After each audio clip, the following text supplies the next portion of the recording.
start your call segment here in this hour. Let's go to Huck in Missouri. Huck, good afternoon. How are you today? What do you have for me? You there? Whoops, I press again. Huck, good afternoon. How are you today, Huck? Okay? Doing pretty good. I'm gonna get your opinion on something. See if you think I handled something well this morning. My little 9-year-old boy was terrified today. Didn't want to go to school. You know. Right. Well, I can understand. I can certainly. How old is he, Huck? 9 years old. I can understand that. And at first, I thought maybe he was just using this to get out of going to school. But after a few tears rolled down his eyes, I realized that he was scared. And I told him, I said, son, we can't let evil people keep us from doing what we need to do every day. Right. We can't live in fear. That's the way to do it. I agree with that. So he went. And he went to school, and he just got off. He called me. I'm at work, and he called me, and he said, Dad, it went well. So, it's as scared as he was. I mean, we can't quit living our lives. We can't let the wackos keep us in our houses. We got to do what we got to do. I agree, 100%. And this is a different kind of thing. This one, because he's alive. Most of them take their own lives, and he's alive. Anyway, that's one. What's two? Let me hear. EEI, you got something to say about that? No, I'm going to get off that. That's been talked to death. I want to ask you, you're going to have your buddy there, Bob Wenzel, there on the first 2 days of the basketball. I'd be surprised, Huck, if we don't. I would think we'd see Huck on. I see Wenzel on that Thursday, and it's up to Steve. But I would be shocked if we don't have Bobby in here those 2 days of the tournament, which would be, I believe that is March 14th and 15th. No, I'm sorry, 15th and 16th. The 14th's a Wednesday. 15th and 16th. I'd be stunned if we didn't have Bobby here. Jim in Cleveland, Ohio. He's our Mad Dog Unleashed. Jimmy, good afternoon. It's your turn. How are you today? What do you have for me? Hey, Chris, 3 quick things. First, I'm looking at Merriam-Webster's definition of athlete, a person who is trained or skilled in exercises, sports, or games requiring physical strength, agility, or stamina. And you're telling me Saun White doesn't fit into that? He's an acrobat. What? If you think an acrobat, he's a dare. Well, let me ask you this: is Evel Knievel? We got into this yesterday. Is Evel Knievel an athlete? Well, I didn't bring up Evel Knievel. Someone else did. But he's got to be considered. He's an athlete. He's a daredevil. But do you consider Evel Knievel an athlete? Now you're getting into the NASCAR thing, which we both agree on. I mean, now you're talking about when you use a vehicle to do something. Now I'm with you, but I'm saying when someone actually does the feat themselves, you think that it's all about overcoming fear. It's way more than that. I mean, it just definitely is. But the other thing I want to say is, with regard to these not Patriots, but these Boston callers that call you all the time, like this guy that just called. My question is to them or to you is, why does it hurt so bad? Like, why is it when the spotlight turns on them, why is it they get all personal? I don't understand. You had this thing during the Super Bowl where someone called you. Remember that call? Oh, of course I do. Yes, of course. Yeah. And my question is why? It makes me wonder, how much do these people have vested in Tom Brady or the Boston Athletic Complex in general? How are they so vested in this whole thing, whether it's Poppy or Schilling or Brady or Belichick or you name it? The list goes on and on. They're so vested in this, it's become who they are, that when you say something about it, you are talking about them. Well, I think it's especially the Patriots because they think the Patriots have been persecuted by the NFL and the bad guys. I don't think it's Poppy or it's or the Red Sox per se. I think it's the Brady with Deflategate, Belichick with Spygate, the whole thing with losing Parcells a long time ago. I think they think the league is against them, and I think they love the idea that they can stuff it back at us. And I think it's really a persecution complex. So I think it's really more New England with the Pats than it is another sports team up there. But I think a lot of it has to do with the fact they've been punished twice by the league. And they think on both times, especially the second time, they think that it's been unnecessary and unfair. And I think as a result, they are going to go out there and attack when they think that somebody is picking on one of their guys in an unfair manner. I think that's got a lot to do with it here. As we lose Jim and say hello to John, and he's in Charlotte, and he's with us here on Mad Dog Unleashed. Johnny, good afternoon. How are you today? Are you there, John? Hey, Chris, how you doing? Sir, how you doing? What's happening here today? What's going on? my thing with EEI is I just hope that Kirk and Callahan don't change their format. I hope they don't buckle to the pressure. Callahan always likes to say it's a show that sports fans, the topics they talk about when they're not talking about sports. What gets me is that you got Stan Kennedy for the Red Sox, who's vested with the Boston Globe. Now the Boston Globe is trying to strong-arm Kirk and Callahan, pandering to whoever, saying, that they got to go to the sensitivity training. I really hope they don't change their format. I love it when you come on their show. What are we going to do? We're going to break down the Bruins' fourth line February 15th? No, I like it when they mix it up. I like it when they bash on other shows. I like it when they bash on Felger across the way at 98.5. It's entertaining, And I just think up in, the Boston Globe's got their hand in it now. The sponsors are all leaving. No, we did some of it already today, of course, with Ryan. The EEI thing is fascinating. It's really about a radio station that is caught between a rock and a hard place. Their morning show, which is the lifeblood of most radio stations terrestrially, profitable and everything else, good ratings, been around a long time, credibility in the market, with ratings, and we go up against up against the Red Sox, a big franchise, probably the most history of any franchise in New England that has a relationship with EEI, and an owner who, whatever the case might be, owns a newspaper. It's a very, very tricky spot. And EEI is trying to basically placate both sides. And so their decision was, let's take a 12-hour deal tomorrow for a sensitivity lesson. Which to me, I don't know. It's not going to work. I'll tell you that. Nobody's going to go, either you're insensitive or not. Nobody's going to learn how to be sensitive by showing up at a 12-hour deal. Either you don't offend people or you do. I don't know how that's going to help you, to be honest with you. Here is, we continue with Tommy in Brooklyn, and he's with us here on Mad Dog Unleashed. Tommy, good afternoon. How are you today? What do you have for me? Hey, Chris, I'm good. Thanks. You accidentally dropped my call during the contest. I did accidentally. I apologize, Tommy, if I did that. Go ahead. It's all right. You guys had a lot of stuff going on. I got three things for you. You're talking about all this New York sports talk and the sports talk on Sirius. I got to ask you your opinion on this. What do you think about Joe Benigno?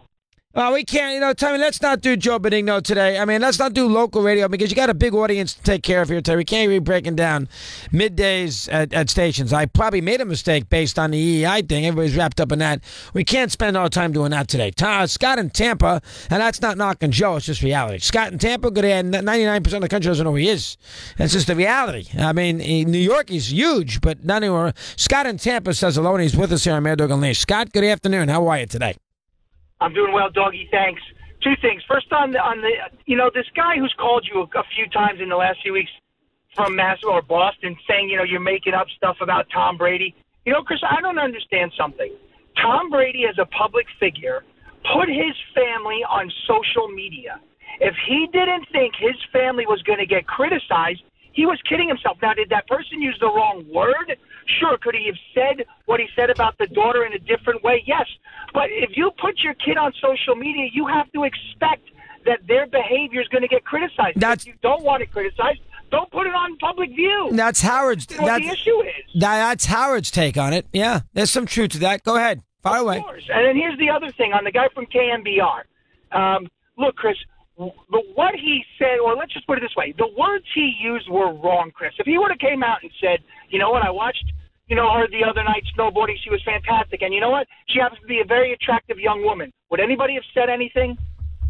I think 17 is an age where you need to stay away from attractiveness at 7. Any word implying a sexual connotation and even attractiveness to a certain degree does, I think is a little I think it's a little dangerous. It's just a little dangerous. I don't know if a radio host should be saying anything about a 17-year-old girl, to be honest with you. I understand that, Chris, but really we've gotten to the point in this world where you can't even make a comment about somebody's looks. Not saying that she's got an unbelievable physique and using a pointer to point out things, just saying she happens to be a very attractive young woman. Well, I don't understand. We've gotten to that point in this world. Really? Yeah, fair. I mean, that's a fair. I understand where you're coming from. I mean, that's a fair point. You can make that argument. You knew no issues with this 20 years ago. You can't say. You got to be very careful what you say right now in a public forum. Let's make a long story short. Even on Barstool, you got to be very, very careful what you say and how you say it. Here's Mike in Allentown, PA. He's on Mad Dog Unleashed. Mike, good afternoon. How are you today? Good, Chris. How are you? Fine, Mike. Thank you. What's up now? You know, the topics for the last 2 days just really remind me of a couple of things. When we were kids, sticks and stones can break your bones. These stories that just go on and on and on about what people say, when really it's just filling programming. And like you said earlier, it's about causing a little bit of a wave so people pay attention to you. Like, I will say, I think of the people I listen to on the radio, whether that's you, whether it's Mike, I listen to Howard, I listen to Rush. And really what you all have in common is you're great broadcasters. I don't agree with a lot of the things that all of you say, but at the end of the day, you hold my interest not because you're flashy, but because you're interesting and you're good broadcasters. And now it's more about the TNA stuff, but really we got to get back. You got to realize that before you go firing people, and when you sign up for it, that's what you're going to get. No, I mean, I think when an EEI brings in young hosts and pays them $60,000 and gives them a time slot, whether it's part-time, weekends, overnight, whatever it might be, and they don't have a lot of experience and they want to, here's your platform, go after it. That's an issue. The one thing about newspapers in the old days and radio hosts or TV media, especially radio, newspapers, there was a logical progression. You weren't going to start at the New York Times.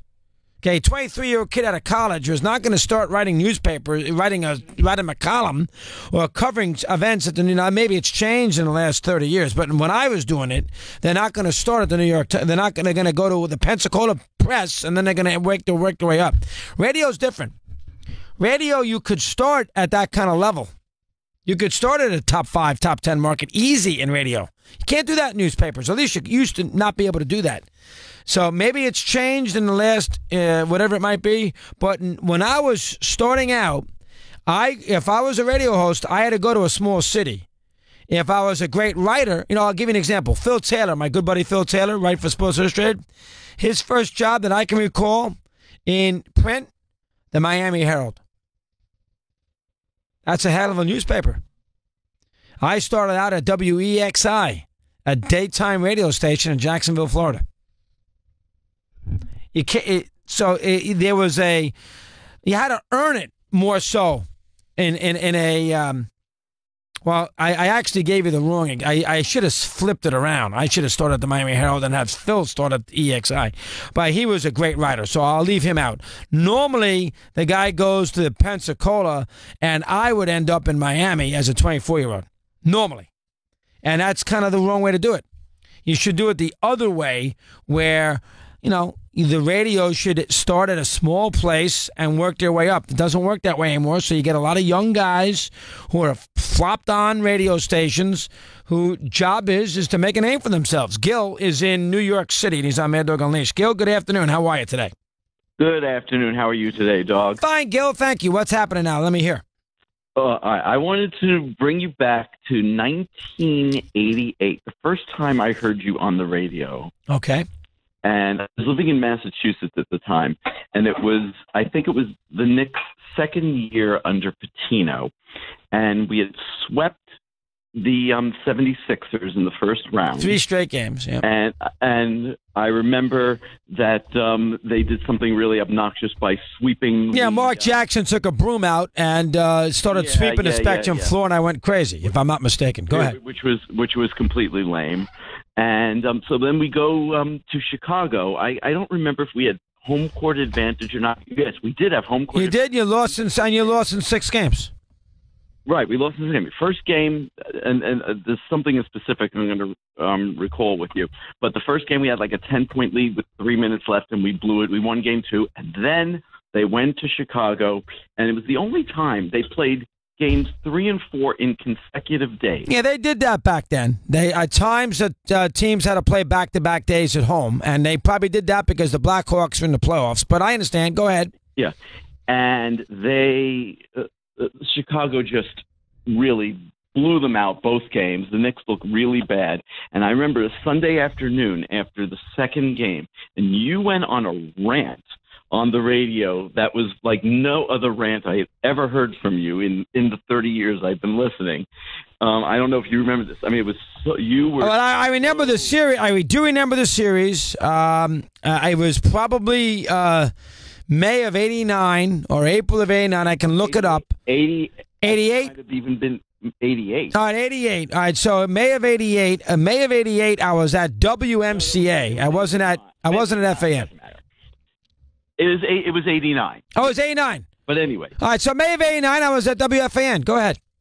Right, and I just remember because I just was listening. I say, "Who is this guy?" I thought, because you were so wild, but you were saying everything that I was thinking, and I just was wondering if you remember. I remember the series. I don't remember that particular show. I do remember one time that I was on. I would never say this ever more. One time I was on a Sunday and I got there late. This is in '88, '89, and I got all over the Queensboro Bridge, and I said, "Blow it up."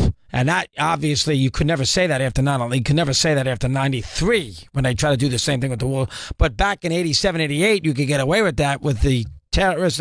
There's something you couldn't say again. There's a perfect example. Yeah, you could not say that now. You would be shredded. You'd be in trouble. Yeah. But that's a famous one. When I did, do you remember that? I do. The Queensboro Bridge one. You probably were saying what everybody was thinking. Right. Everyone's been there when you've been on a pike. Geez, if I could just get rid of this thing right now. Yeah, and of course, not hurting anybody, but Yeah, and I got caught. I was probably late to work or something along those lines. Now that Knicks series in '89, did you cover that series anywhere? Knicks Bulls. I didn't go on the road. That was a good. Were you at INS at the time? I got to. I might have been on the weekends. Was I there yet? I just right when I started was when Jordan hit the shot to beat the Cavs. I started to do weekends. In fact, I was on the air that day when he hit the shot to beat the Cavs in Game 5. I remember it had just happened, and I said, "New York, get ready for Michael Jordan." That may have been the same year they beat the Knicks the next round. We'd have to look at that. That may have been '89. Yeah. May have been. It could have been the year before, but it was right around that time. That was right when I was doing weekends there. Weekends, all right, because they did play and I remember Patino. That was the last. Remember, he left Patino, right?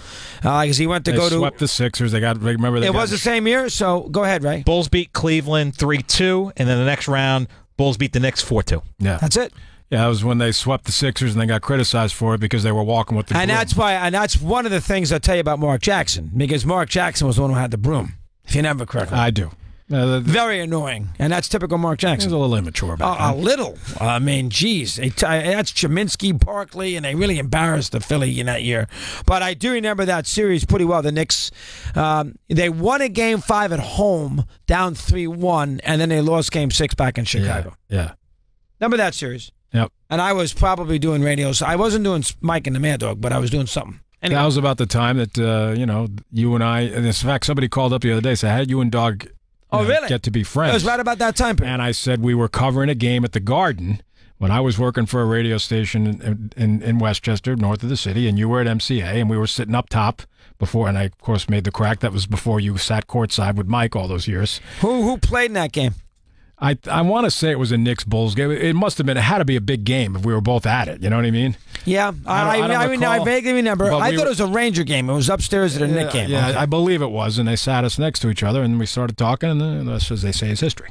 Yes, indeed. I remember the one time at a Ranger playoff game when I was all over Adam Graves prior because he broke the wrist of Lemieux. Yes. And I remember that I went to the next, and I went nuts on the air. What a joke. That was in 92 or 3.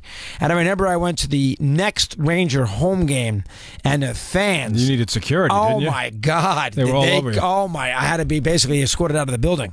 I got absolutely destroyed because I blamed Braves, and the Rangers lost that series in 6 games. They won a President's Cup. Van Beesbrook lost in the 6th game. Lemieux, Penguins probably won a cup. Yeah. And I remember that I was all over Graves for doing that to Lemieux. He got suspended for 3 games. Lemieux had a broken hand, and I went nuts about it on the radio, and I showed up at the Garden. I got destroyed by Graves was 19. And Graves, the nicest guy in the world. In the world. But 19,000 or 17,000 killed me at the Garden. I never forget. You remember that story? I remember you telling telling me. I don't remember Oh, you gosh. getting escorted out of there. Oh, they escorted. I had to get security to get me out.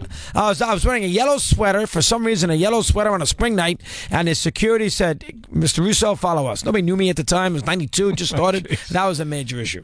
So there you go. Yeah, I didn't. I had my battles. Yeah, I didn't go to that. That series. Yeah, that was a big upset. Pittsburgh was not supposed to win that series, and they killed the Rangers. Yeah. Didn't kill them, but they beat them. That was Messier's first year. Yes. I believe it was Messier's first year. If I'm not, because they got Graves and Messier at the same time. Yeah. So I believe it was Messier's first year. Was it? Yeah, I'm trying to remember. Well, I know the Rangers won the President's Cup. They're heavy favorites, obviously. Yeah. So you remember that series? Oh, yeah. It may have been the year Pittsburgh won the Stanley Cup against the Blackhawks or North Stars. Yeah, one or the other. Minnesota maybe, 92? Yeah, it was one of the other. But that was 25 years, so I remember that one. Fans sometimes. Anyway, the EEI thing, do you have any comments about that? No, I mean, we talked about earlier. I mean, obviously they got to work some things out here. I mean, so, whether they're doing this. If we sent our staff to sensitivity training, would it work? No, but we go. Our company has this all the time. I mean, and not just because of the recent. Hosts have to go, or just producers? We've been doing this since I've been here, and really that's intensified over the last 5 or 6 years. That usually 2 or 3 times a year you're going to these type of hosts have to go too. You're supposed to. I never go. You don't check your email. Yeah, you don't check. But I don't get in trouble because I just don't go. No, it's not. Nobody's going to get in trouble, but it is a requirement. But I'm okay. So there is a requirement, and I haven't. And it's done. not just sensitivity training. It's other training things that we have to go to. Mostly people in management, but these guys have to go too. I know you have these talk radio seminars, which is a disaster. Talk radio. Who said that's a disaster? Oh, come on! You can't teach somebody how to be a talk. By the way, did you see that AJ McCarron is now he's an unrestricted free agent? So now we have two quarterbacks. He won that grievance against the team. He did. Yes, he did. I knew he filed something. What was the grievance about? Well, it dates back to when he was a rookie in 2014. So they kept him on the non-football injury list for every game except for like 2, claiming that he had an injury that away from the team or and whatever. He didn't. So he won his grievance, and now he's an unrestricted free agent. So he's in a weird way because he's not gonna. No team needing a quarterback is gonna run to get McCarron because it's risky if he's gonna be any good. I mean, remember the Browns were willing to trade for him; they had a deal in place. Yeah, but the Browns now have the number 1 pick, so that's not going to happen. I'm aware. Would Buffalo be interested in bringing him in? Look, I think there are some teams that would be interested in his services. Jets. I don't know unless Kirk Cousins goes there.